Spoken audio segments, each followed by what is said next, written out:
We do have a little office out front. We could set up some office hours and invite people to come and talk to us and post office hours. I think that would be really fun and be a way to reach out to citizens.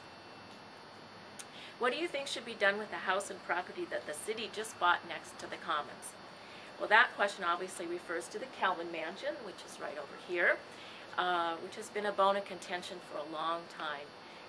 It's about a 10,000 square foot house. It sits on 9 acres, of which only about 4.5 acres are usable.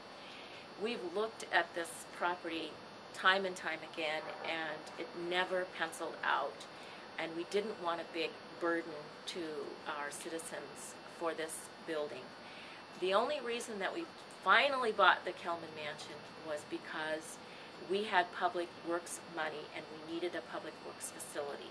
And so we spent the money on the Kelman Mansion thinking that we would put the public works in the building and then build the facility out the back, you know, the places for the trucks and the sand and all that stuff. But now that our town center is evolving and it's such a lovely piece of property, it doesn't make sense to do our public works facility there. So we've got to figure out another solution. I don't really see it becoming a wedding facility like Tibbetts Manor in Issaquah, because it requires a huge amount of reconstruction to do that, to bring it up to ADA standards. And so possibly rezoning it and turning it into maybe a cool townhouse or condominium project that would have views to the city, because you get up a couple stories and you've got a great shot to Seattle. What should Sammamish's role in social services be? Well, since I've started on the council, our human services budget has more than doubled. So right now in that account we have $130,000, which isn't a lot, but a lot of other cities allocate 1% of their budget to social services, so that would mean our budget needs to increase over what it is now. But I am in favor of partnering with different social service groups to bring needed services into the community. I've been working on the Sween House, which is you can see it in the distance, way off there, is a surplus house on the property, and the council agreed to keep that property and fix it up. And I've been facilitating Friends of Youth and Youth Eastside Services that bring counseling services to our school districts to partner on a counseling office in the city. So families in need don't have to go into Redmond or Issaquah. They can have a place here on the plateau.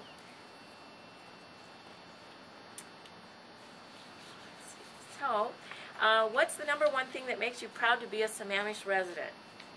Well, a feather in our cap was definitely Making Money magazine, top 11 best places to live in the city in the United States. That was really cool because we've only been a city for 8 years. We've done a tremendous amount, and somehow we got noticed. And I think that's because we have really worked hard on bringing things into this community that families want, such as the sports fields that we've done over at the 2 high schools. That was actually my and Kathy Huckabee's idea to approach the school districts about using the surplus land that they had at their schools and upgrading them to year-round facilities, sports facilities, and so that was a great win-win for us. And then we have this wonderful skate park that was jump-kicked all over the town and finally landed up here as the hood ornament on City Hall, and a lot of people thought that was a big mistake, but it's been a wonderful amenity for the city, and it's so fun to come out of a council meeting at 11 o'clock at night and still see kids out there. Why am I the best candidate for city council? Well, I think I'm the best because I've been working at this for 6 years, and we've got a great track record of successes that we've brought to the community. I've enjoyed building our city and listening to what people want and sorting things out and trying to do what's best for the many. And I've earned people's trust in all walks of my life, and so I'd like to keep leading the city. There's lots of work yet to do. One of the things I'd like to get finished is the Gateway Soaring Eagle Park, so that that can be another park in our repertoire. And so I'd like you to vote for me on November 6th or with your absentee ballot. Thank you.